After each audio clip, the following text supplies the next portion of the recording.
Musket balls shredded the dense canopy above the Mohawk Valley.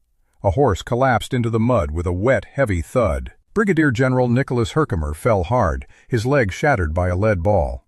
800 militiamen stood trapped in a narrow, marshy ravine. Invisible warriors fired from the high ground, turning the woods into a slaughterhouse. The column dissolved into a chaotic swirl of smoke and screams. Death arrived from every direction as the trap snapped shut. General Herkimer sat slumped against a large beech tree. He ignored the blood soaking his breeches and pulled a pipe from his pocket. The general struck a flint and drew a calm, steady breath of smoke. He stared through the haze of gunpowder at his panicked men. The militia had marched from the Tryon County settlements just 2 days prior. They sought to break the British siege currently strangling Fort Stanwix. 800 farmers and 60 Oneida warriors moved in a long, vulnerable column. They trusted the dense forest to shield them from the enemy. They did not know that Mohawk war chief Joseph Brant waited ahead. Brant had positioned his warriors and John Butler's rangers on the high slopes. The British force watched from the ridgeline as the Americans entered the ravine. The ambush began with a deafening roar of musketry that echoed off the valley walls. The lead elements of the column disappeared beneath a wall of fire. Panic threatened to scatter the survivors into the deep, unforgiving woods. Herkimer remained motionless beneath the beech tree, his pipe still glowing. He shouted orders over the din of the muskets, forcing his men to stand. The militiamen stopped their retreat and formed makeshift defensive rings. The battle transformed from a surprise attack into a brutal, close-quarters slugfest. Men grappled with knives and tomahawks in the thick, swampy mud. The Mohawk Valley became a theater for a bitter civil war. Oneida warriors clashed with their own kin from the Mohawk, Seneca, and Cayuga nations. The bonds of the Iroquois Confederacy shattered under the weight of the revolution. Both sides fought with an intensity that left the forest floor littered with bodies. The engagement would soon become one of the bloodiest of the entire war. A dense forest canopy stretched across the Mohawk Valley in the summer of 1777. The 6 nations of the Iroquois Confederacy stood at a historic crossroads. For centuries, these nations operated as a single, unified political entity. The American Revolution severed the ancient bonds of the Iroquois people. War Chief Joseph Brant aligned the Mohawk Nation with the British Crown. He traveled to London to secure support for his people against colonial expansion. The Oneida Nation chose to support the cause of the American rebels. The Mohawk Valley became a frontier of divided loyalties and fractured families. Neighboring villages of the same confederacy now prepared to take up arms. Seneca and Cayuga warriors joined the British expedition led by Barry St. Leger. The Oneida Scouts marched alongside the militia units of Tryon County. Political tensions simmered in the settlements throughout the spring of 1777. British agents pressured the Iroquois to honor their alliances with the king. American commissioners urged the Oneida to remain neutral or join the rebellion. The geographic heart of the Confederacy sat directly in the path of the war. Traditional council fires flickered out as warriors picked up muskets and tomahawks. The cultural fabric of the Iroquois Confederacy frayed under the pressure of empire. Joseph Brant organized his Mohawk warriors to defend the British supply lines. He saw the British alliance as the only protection for Iroquois land rights. The Oneida leaders saw the American victory as a chance for long-term survival. The Mohawk Valley settled into a state of tense, armed preparation. Warriors of the same bloodline sharpened their blades for an inevitable collision. The forest paths became zones of surveillance for both Loyalist and Patriot scouts. The conflict moved from the council chambers to the dark, tangled ravines. By August 1777, the Iroquois were no longer a united power. They were combatants in a civil war fought within a larger colonial revolution. The skirmish at Oriskany proved that no village remained untouched by the divide. Kinship ties dissolved as the Mohawk, Seneca, and Cayuga engaged the Oneida. The landscape of the Mohawk Valley witnessed the collapse of the 6 nations. The strategic necessity of holding the valley forced the hand of every tribe. The British expedition under Barry St. Leger capitalized on these deep fractures. Joseph Brant navigated the shifting loyalties of the forest tribes with precision. The Iroquois were forced to fight for a future that divided their own people. Fort Stanwix stood as a lonely, star-shaped fort in the heart of the Mohawk Valley. British Brigadier General Barry St. Leger arrived at the site in early July 1777. He brought a force of roughly 1,800 men to surround the wooden walls. His ranks included British regulars, Hessian Jaegers, and Loyalist Rangers under John Butler. Indigenous warriors from the Six Nations rounded out the diverse, multi-ethnic expedition. St. Leger aimed to cut off the Mohawk Valley from the rest of the colonies. His success would provide a crucial path for the British to link up with northern forces. The fort sat atop a vital portage between the Mohawk River and Wood Creek. Control of this waterway meant control over the interior of New York. American defenders inside the fort refused to surrender their position to the British. They hunkered down behind their earthen ramparts and waited for reinforcements. The siege lines tightened as the British constructed trenches toward the fort walls. St. Leger ordered his artillery to hammer the timber bastions with heavy shot. The smoke from the British cannons filled the valley air for weeks.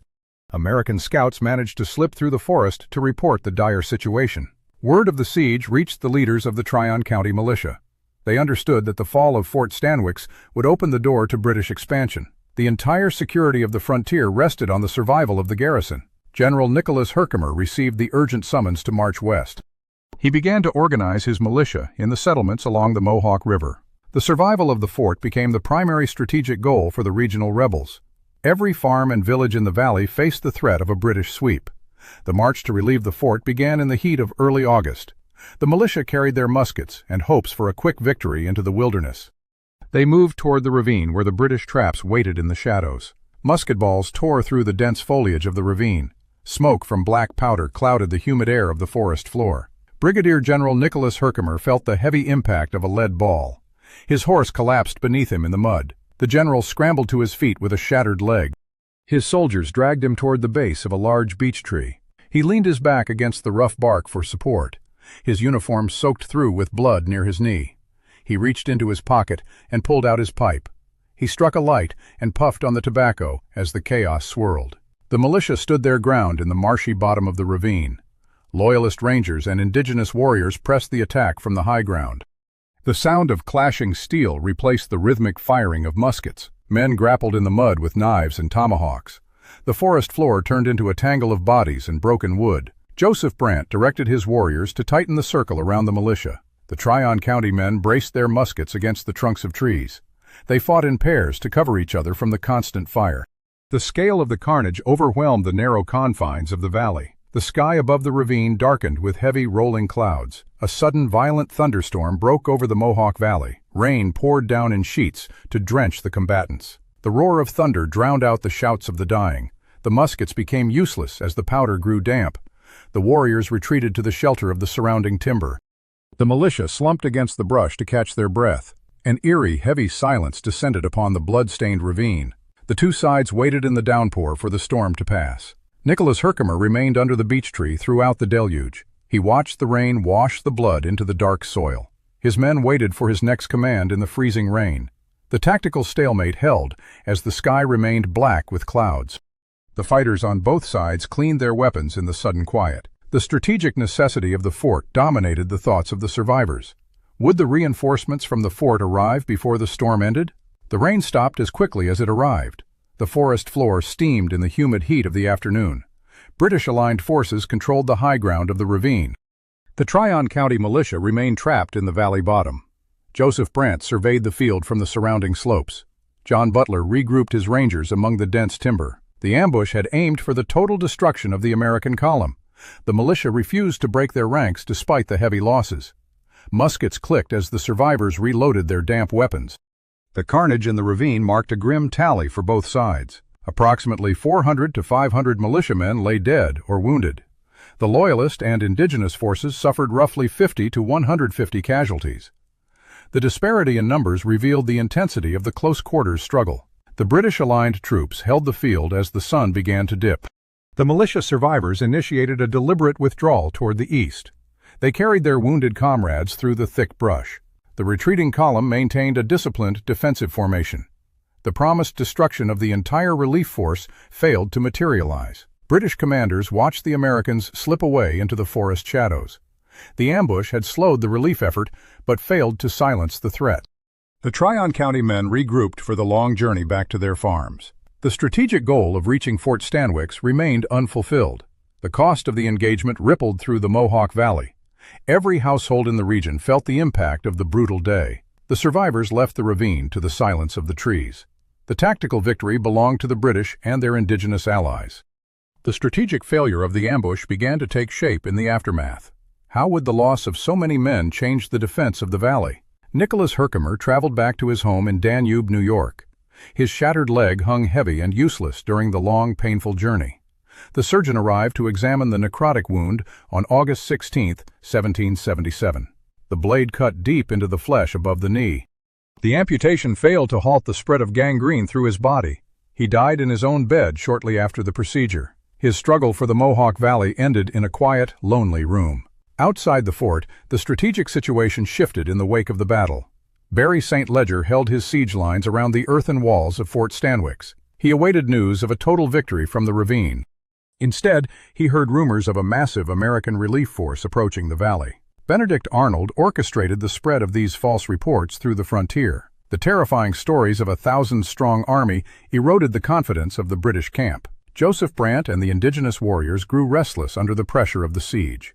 The promise of easy territory vanished into the uncertainty of the forest. The alliance between the British regulars and the indigenous Confederacy fractured. The warriors abandoned the siege lines in the dark of night. Barry St. Leger faced the sudden collapse of his expeditionary force. He ordered the retreat of his remaining troops toward Canada. The tactical victory at the ravine proved to be a hollow achievement. The forest paths you walk today still hold the quiet weight of that day. You imagine the trees are just scenery, but the markers in the dirt prove otherwise. The ambush is not buried in the past.